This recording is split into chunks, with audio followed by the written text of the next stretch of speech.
Halo semuanya, perkenalkan saya Rinjani Thaibah. Saya perwakilan dari kelompok 2. Saya dan rekan saya akan menjelaskan pengelolaan internal dari mata kuliah pengadaan barang dan jasa dengan dosen pengampu kami, yaitu Bapak Rama Satya. Ada pun beberapa yang akan kami bahas di materi kali ini. Yang pertama tentang pengelolaan internal, yang kedua total cost of ownership atau TCO pengadaan, yang ketiga original equipment, manufaktur, dan yang terakhir procurement one. Ini adalah rekan saya Silva Diana Pasha dan saya sendiri Rinjani Nur Thaibah. Baik, masuk dalam inti pembahasan yaitu tentang pengelolaan internal yang akan dijelaskan oleh saya. Jadi, apa sih pengelolaan internal itu? Pengelolaan internal adalah sistem dan prosedur yang diterapkan oleh suatu organisasi untuk mengendalikan dan mengelola aset, proses, dan informasi secara efektif dan efisien. Pengendalian internal ini sebuah cara untuk mengatasi, mengarahkan, dan mengukur sumber daya manusia dalam suatu organisasi atau perusahaan. Lalu selanjutnya saya akan menjelaskan fungsi dari pengelolaan internal. Di sini ada 9 fungsi dari pengelolaan internal sendiri. Yang pertama yaitu top management. Top management ini sangat berkepentingan dan menaruh perhatian penuh serta menilai bahwa fungsi dan pengelolaan pengadaan sebagai suatu potensi yang berkaitan erat dengan keberhasilan. Top manajemen memiliki peran utama dalam pengambilan keputusan strategis, perencanaan jangka panjang, dan pengawasan operasional untuk mencapai tujuan. Yang kedua ada engineering. Fungsi engineering sangat berperan dalam desain dan menentukan spesifikasi suatu produk, peralatan, dan komponen untuk menciptakan standarisasi. Yang ketiga ada quality control. Berfungsi untuk memastikan bahwa proses dan produk yang dihasilkan sesuai dengan standar yang ditetapkan. Lalu yang keempat ada production, yaitu kesiapan bahan baku dan material penunjang untuk mendukung kelancaran proses produksi baik jumlah maupun jadwal, sangat membutuhkan kerjasama yang baik antara fungsi produksi dengan fungsi pengadaan. Yang kelima ada accounting. Dalam pengelolaan internal melibatkan pencatatan dan analisis keuangan untuk membantu keputusan yang informasional dan strategis. Yang keenam ada marketing, yaitu kegiatan pengadaan yang berkaitan erat dengan tugas pemasaran dan penjualan untuk mengetahui ketetapan produk yang baik dalam jumlah, waktu, ataupun harga. Yang ketujuh ada logistik, yaitu kerjasama dengan fungsi logistik yang meliputi transportasi, barang, pergudangan, dan distribusi.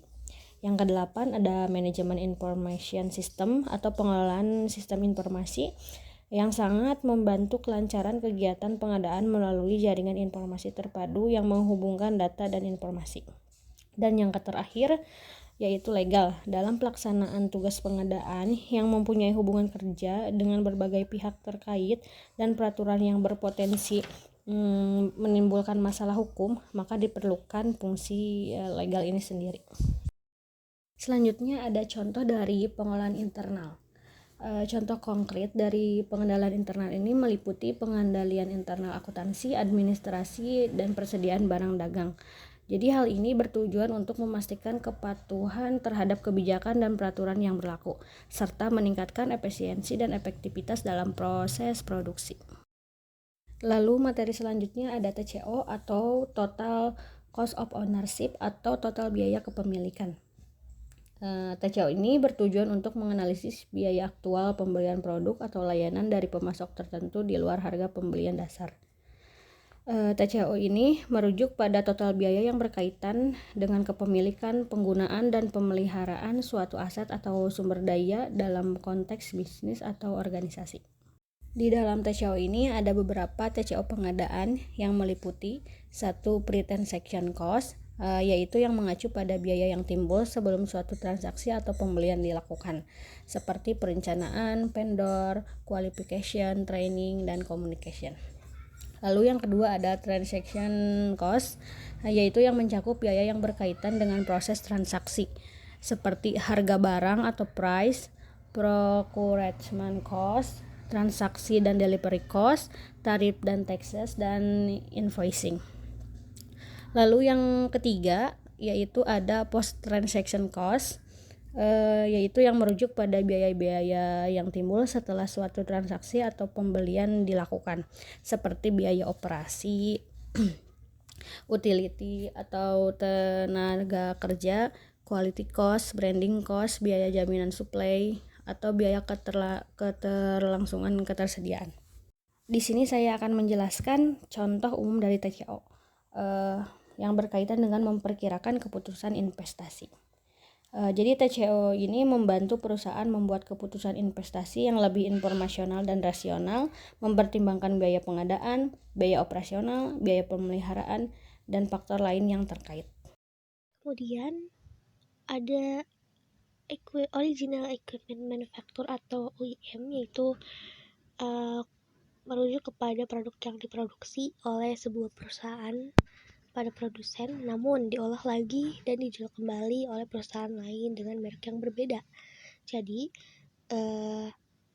OEM di sini merupakan opsi yang layak untuk dipertimbangkan karena meskipun dijual dengan merek yang berbeda, produk ini tetap memiliki kualitas seperti produk aslinya. Contohnya biasa ditemukan pada komponen mesin elektronik ataupun peralatan elektronik. Yang contoh yang saya ambil yaitu dari Lenovo. Laptop Lenovo ini adalah salah satu produk OEM atau Original Equipment Manufacturer. Kemudian ada beberapa kelebihannya dari Original Equipment Manufacturer di sini. Yang pertama yaitu kualitasnya pasti setara dengan produk asli atau originalnya. Kemudian harganya lebih terjangkau dibandingkan dengan produk yang original. Jadi lebih murah di bawah yang original. Kemudian OEM juga dapat menjadi opsi pertimbangan yang tadi. Kemudian dapat menjadi alternatif yang baik untuk dipertimbangkan kembali untuk suku cadang atau elektronik, karena selain memiliki kualitas yang setara dengan yang aslinya, OEM juga memiliki harga yang lebih terjangkau seperti itu. Kemudian apa sih bedanya Original Equipment Manufacturer versus non-original equipment manufacturer dan branded dan juga generic? Karena dapat kita bedakan, yang pertama, pihak memproduksi produk Original Equipment Manufacturer yaitu perusahaannya yang membuat komponen. Nah, kalau non-OEM yang membuat suku cadang atau penggantinya gitu. Jadi non-OEM tuh bisa lebih murah tapi kualitasnya tidak terjamin bagus seperti original equipment manufacturer. Kemudian memiliki kualitas legalitasnya terjamin. Untuk non-OEM itu tidak terjamin seperti itu. Kemudian dari branded, perusahaan ini tuh yang menjual produk mereka atas nama mereka langsung gitu. Jadi semua suku cadangnya dari brandednya langsung, jadi memiliki kualitas yang tinggi dan mempunyai garansi. Dan yang selanjutnya ada generic. Nah, kalau generic di sini yang membuat suku cadang sama dengan non OEM tapi lebih terjamin. Ini contoh produk non OEM, branded, dan generic. Jadi kalau non OEM tuh mirip seperti HDC gitu kan, itu kan legalitasnya tidak terjamin dan juga kualitasnya juga tidak terjamin, tapi mempunyai harga yang lebih murah seperti itu. Kemudian branded tuh kayak iPhone. Nah, itu kan mereka menjual langsung semua komponennya langsung dari branded Apple tersebut seperti itu. Misalkan di Apple ada smartwatch, terus iPad dan iPhone. Nah, kalau generik itu biasanya seperti perintilan dari produk elektronik yang biasanya itu aksesoris di handphone seperti itu, dan bukan bukan dari brandnya, biasanya ada mempunyai brand lain gitu generik itu. Selanjutnya ada procurement one gitu ya. Di sini menurut para ahli yang the balance small business, procurement yaitu proses penyediaan dan pembelian barang untuk sebuah bisnis. Jadi barang ataupun jasa yang harus dipastikan ketersediaannya oleh pekerja di bidang procurement yang berasal dari sumber eksternal. Kemudian bisa dilihat di sini ada beberapa poin ya, direct procurement atau juga disebut dengan direct spend management atau juga disebut direct sourcing, yaitu proses end-to-end yang dilakukan oleh organisasi atau perusahaan yang melakukan mengelola pembelian bahan baku atau komponen yang digunakan. Kemudian proses di sini berkaitan dengan kehidupan produk. Contohnya itu seperti mesin dan peralatan, misalkan bahan baku seperti logam ataupun yang lainnya, dan komponen produk ini tuh biasanya contohnya itu seperti prosesor, layar ataupun perakitan produk akhir seperti smartphone. Yang selanjutnya ada indirect procurement yang biasanya itu proses membeli barang dan layanan yang tidak secara langsung terkait dengan pembuatan produk. Jadi hanya membantu operasi bisnis secara umum. Contohnya seperti layanan fasilitas, biaya overhead seperti itu, kemudian biaya pembelian media, layanan perjalanan seperti itu. Dan memiliki beberapa kelebihan. Yang pertama, membantu untuk memastikan karyawan memiliki peralatan dan bahan baku yang sesuai kebutuhan. Nah, selanjutnya ada service procurement, yaitu proses untuk acquiring service yang ada dari eksternal vendors ataupun supplier yang dibutuhkan oleh perusahaan. Kemudian contohnya seperti manajemen fasilitas, service IT, human resource service, kemudian marketing, agensi marketing, dan lainnya. Dia lebih kepada proses layanannya. Yang terakhir yaitu goods procurement, yaitu proses membeli barang yang dapat dikategorikan sebagai objek fisikalnya, seperti bahan baku, peralatan, perlengkapan kantor, seperti proses yang bertujuan untuk memperoleh barang yang diperlukan oleh perusahaan dengan harga yang kompetitif dan kualitasnya pun baik. Jadi goods procurement itu jadi salah satu jenis pembelian yang dibutuhkan perusahaan dan berhubungan dengan service procurement yang tadi. Kemudian ini ada 7 cara untuk suksesnya proses procurement. Jadi yang pertama, pemahaman kebutuhan pada perusahaan. Yang kedua, perencanaan anggaran. Jadi harus membuat dulu rancangan sebelum memulai pembelian. Kemudian penelitian pasar terlebih dahulu untuk menemukan vendor ataupun supplier yang sesuai. Kemudian negosiasi kontrak dan manajemen hubungan dengan pemasok. Kemudian jaminan kualitasnya harus terjamin. Yang terakhir, pengelolaan persediaan yang harus memastikan stok bahan baku atau layanan itu tersedia di vendor tersebut.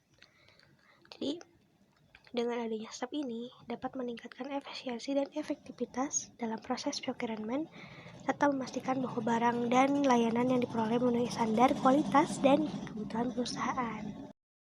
Selanjutnya, apa sih regulasi dari procurement? Jadi intinya di proses pengadaan barang dan jasa itu harus sesuai tujuan dan terjamin efisiensinya, transparansi, dan keadilan dalam pelaksanaan tersebut.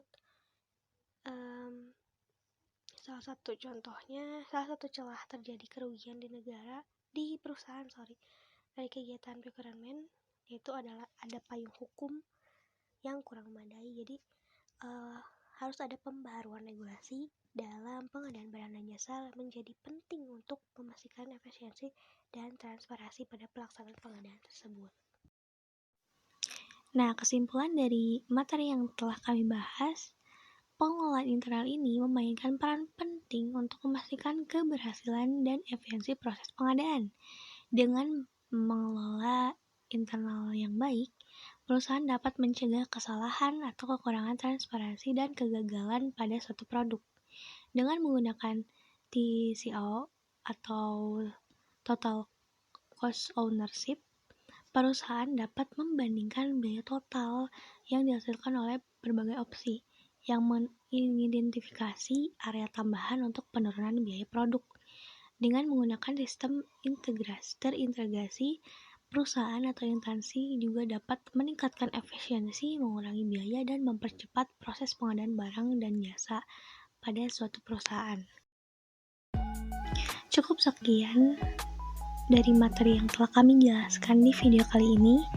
Semoga dapat dipahami dan bermanfaat buat para audiens. Terima kasih dan see you next video.